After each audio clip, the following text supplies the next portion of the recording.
grow back, and that's why so many people have sparse brows. So when you do fill in, you want it to look very natural, and yes, the Add-A-Brow makes a huge difference. When you get one of your kits, Christy, does it come with everything? It comes with everything. The Trio Color Blend, the Add-A-Brow, the diffuser, the fabulous brushes that we've designed. You can also do your entire eye makeup pattern with the contour brush that it comes with. That's awesome. And this is good for all kind of brow types, I mean all skin types. Is it good Everyone. for ethnic skin, everything? It goes with every color. It's universal.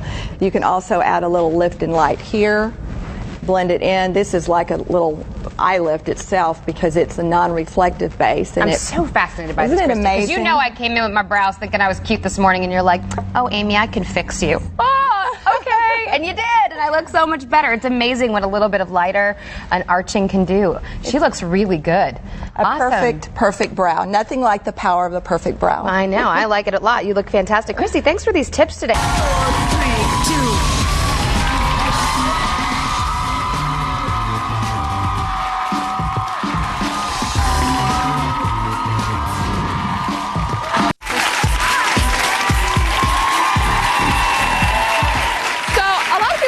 This, but your eyebrows are actually the frame of your face. Like if you think about a photo and you think about how you want to frame that photo to accentuate that photo, that's what your eyebrows do for your face. So getting the right shape to your eyebrow can make a huge difference in terms of your physical aesthetic of when you look in the mirror and when other people see you.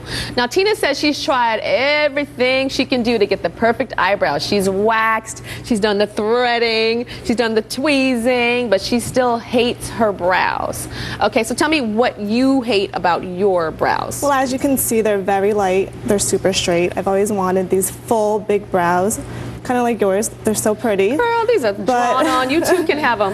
That's what I saw, yeah. Mine are thin and sparse, and mine actually start here, Tina. Mine start further apart. So I was like this, huh? What you? And I draw them in. And so I have to draw mine in every morning, and I'm not an artist, so sometimes I have one eyebrow longer than the other, one eyebrow darker than the other. Sometimes it smears off. Got it. I once went to go give my boyfriend a kiss and a hug. He hugged me so tight, my eyebrow makeup smeared onto his shirt.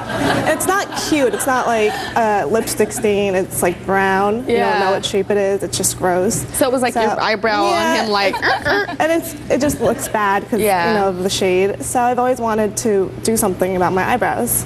Well, I'm glad you haven't tattooed them. No, some people do that. Yeah, because eyebrow shapes go in and out of fashion. Yeah. I remember back in the day when I was like supermodel girl or whatever, it was about a really super high arch and a very skinny eyebrow. Can you imagine if I had that now? It looked like Cruella de Vil, darling. I would look like, darling. But that was the moment. And I look back and I looked angry in a lot of my modeling pictures.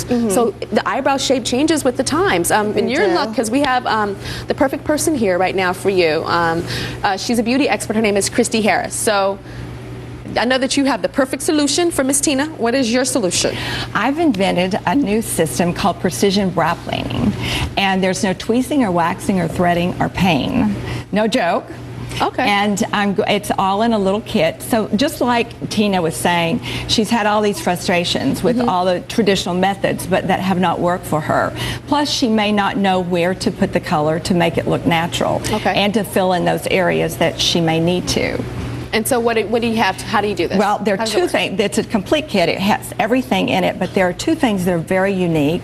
One is the brow planer, and the brow planer eliminates the traditional methods. So you can easily get a perfect shape with the brow and not pull the hair out by the root, because you can destroy the hair when you pull it out by the root, and you may never have brows again. That's why so many young girls wind up with sparse, thin brows. Yes. And so what does that mean? The brow cleaner? This is a brow planer. Brow planer. Right, and it's really simple to use. It's designed for the eye area to go around the eye to where it will. So like a little shaver. It's like a serrated edge, yes, and it's so easy. So many times you get one hair and you get another and you get a gap, and then you start getting thinner and thinner. The hole, exactly. And then you keep going because you have a hole, and then after a while it just looks crazy. There's no control over it. And then I have an Add-A-Brow, so that if you have, thin brows and too sparse and they won't grow back, then this actually fills them in naturally. It's a cream with fibers. So it completely makes the brow look natural and eliminates all brow frustrations with the entire kit. You want me to show you?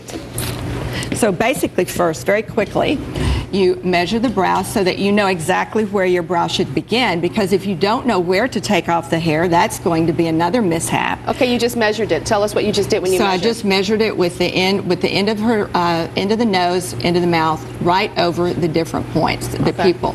Then I'm going to draw like a very simple brow map that will show you where not to remove hair and where to let your brows grow in. Many times women are like, well, I want my brows to grow in, but which hair do I get and which one do I leave, after I do it? And now you stipple in the attabrow, and this is what is so natural. She's not going to look like You see how she's Dearest. doing it? How she's doing dot, dot, dot, dot, dot. That is so important to the technique that she's doing, as opposed to drawing like a crayon, like, Yeah, and that also, it mimics like real hair, because real hair, of course, does not look like shoe polish on your face. And your brows don't grow like soldiers in a row. Yeah. So what you can do is you take the planer and you lightly set it right here, and that gives you that precision shape. You would not be able to get that with tweezing or waxing or threading. Oh, the planer, she just kind of chopped the top off a little bit. Isn't that amazing? Everybody in the audience will have great eyebrows too, because you're all going home with Christy Harris's Precision Brow Planing System.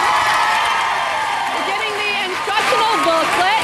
You're getting the Fill and Shine and Lift and Light. We'll be right back. We'll preview a state-of-the-art, do-it-yourself, mistake-proof brow grooming technique. Hello, I'm Rebecca Spira. That and more coming up right now on Mirror Mirror.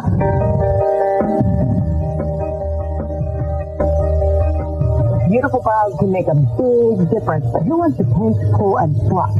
Ow! Now you can get beautiful brows without the pain and start pinching pennies. Precision brow planing is a method where women can achieve a perfect brow. There's no tweezing, no waxing, no threading, no pain, no jokes, and they can do this themselves. Big brows, thin brows, natural brows. Creator Christy Harris says anyone can have perfect brows. I've seen women look 6, 7 years younger with the perfect brow. The brow frames the face. So what makes this method different? It's a serrated little planer, which looks like a blade, but isn't as sharp. Literally made to where it keeps hair up, real fine hair. And Christy says it's painless. I would say 95% of the women today have sparse brows. Step 1 is creating a brow map. Start with a dab of powder and line up your brush from the edge of your nose to the inside quarter of your eye to your brow and make a dot. Next, line up the brow from the edge of your nose over your pupil to the top edge of your brow and make a dot. Last, line up the brush from the edge of your nose to the outside corner of the eye to the brow and make one last dot. Connect the dots with powder and fill in the area. A lot of times when you're filling in color, it can look like Mommy Dearest, but we fill in with attabrow, and it gives you texture, like it's a cream with fiber, so it literally gives you brow. Now watch this. You just place the planer right at the top of the brow. Look, what a great smooth line that gives you. You would not get that with tweezing or waxing, and there's no redness or pain. It's a mini facelift in minutes. But Kelly has the opposite problem. Very thick brow. Kelly's brow comes down fairly low here, which is going to bring her eye down some. Most of the time, our brows are sisters, not twins. So you want to make them twins. Draw your brow map. Then you know, wow, okay, now I know exactly where I want to plane. And then you literally set the planer on top of the brow first, and then you get the perfect arch. You do it on the side, and then very lightly underneath. Now, once you have your brow map on and it's plain, it can look a little dark. If that happens, use a diffusing powder to soften the look. And if you have full brows like Kelly, you'll also want to trim the stray hairs. But see how much cleaner that is? If you have a few more minutes, add a highlighter under your arch and shine serum on your brow for a more natural look. All hair should shine, even on your brows. Then one finishing touch.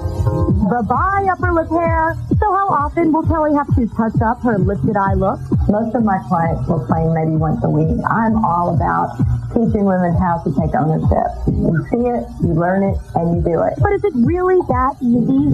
Jamie's willing to try it herself. My brows are completely natural, and I haven't really found the urge to do anything, but today is a good day. First, measuring and marking. Now you can see where you're somewhat sparse. And just dig that into your brow. And then you want to stipple that into those sparse areas. Just kind of dot it in. Then it's time for the Plain Jane to plane away. And never take your peak off. Look at you go, girl. When you see a new hair that comes out when you're tweezing, you won't be able to get that hair. But with the planer, all you do is just take it and you just scoot it out. You look great.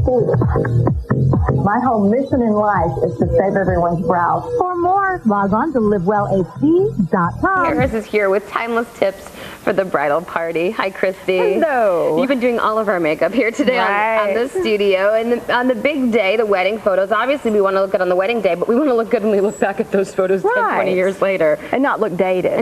Is that a mistake that we're making? Yes, it can be, because there are looks that we can create for people that they love during the wedding, during that, trend season. But yet, when they do look back at them, they can look. I remember my wedding pictures in the 1800s when I got married, and they still look very much the same, except for the men's sideburns. Right. But it's colors that you choose, and it's just the whole thing. Well, so we're doing the whole entire bridal party. We're talking about all the different generations. We're going to start with the grandmother, because the grandmother of the bride has her stunning grandmother of the bride dress, and we want to make sure that she looks amazing too. So we're going to take a look at her picture to see what she looked like on the big day. This is what she looked like. What did you want to tweak about this? Well, the thing about planning your bridal party's look is you want to start ahead of time. And Arlene and her daughter came into the store at the playground, and it was about a month and a half before the wedding. So they were very comfortable with the look that we gave them, but we also are stepping it up, and it's after the wedding. So you have to ease people into a look that they're comfortable with. So we did her hair. My personal hairdresser, Vita Salon, we took her in, and we just did a different style. Didn't cut it, but just a softer style. Yeah. We did contours and highlighting, and really played up her eyebrows. Looks younger, I would say. Absolutely. Beautiful lady. Very nice. So they chose great colors for the wedding, and especially good for the skin tones. Beautiful. It's just doing the contouring and highlighting, and great for those photographs. And just softening up her look too. I think that grandma looks awesome for the big day. Will you stay right there, because we're going to take a look at now the mother of the bride. We want to make sure that she looks amazing. Those mother of the bride dresses could be so hit or miss. That's right. And sometimes the makeup and hair that goes with them can be hit or miss too. Right. The corals are so beautiful with skin tones. And Linda came to us about a month and a half before the wedding, and we taught her how to do her makeup. It was a destination wedding, and she was very comfortable with the look, but it took a while for her to get into a real big change, and we did not do an updo. We highlighted. Vita did a great 3 and 4 color highlights and lowlights in the hair, so that would look soft.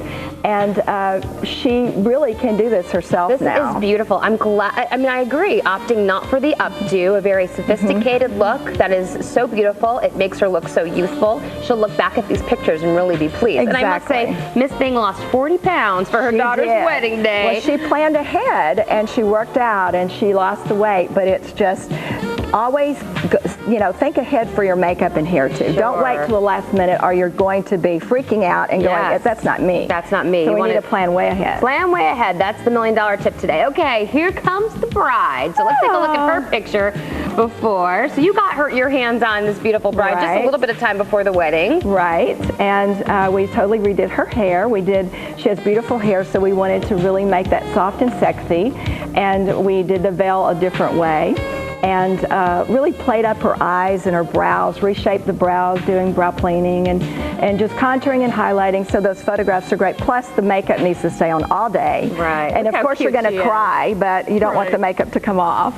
So yes, it's very soft and natural, but... And I like her hair. This is very youthful, having the veil up high and having the loose hair. It's very cute and especially if she had a destination wedding. I think this is the dealing with professionals that really know what they are doing and really letting them take over, that you trust, is very, very important, because kind of like how you took over Candace Bushnell's makeup when she walked through the door today. She loved her brows. I love Let me do your brows. I'm such a brow freak. Oh, it's so great. Let's get the whole family out here for one last look. They look camera ready. Maybe they want to do it all over and renew their vows 6 weeks after the big day because they look so great. Always good to see you, Christine. You can find out more makeup tips, including how to get that perfect brow, by logging onto Christy's website, ChristyHarris.com. Stay with us because we've got some stuff in the GMT kitchen. It's Eatsies, and they're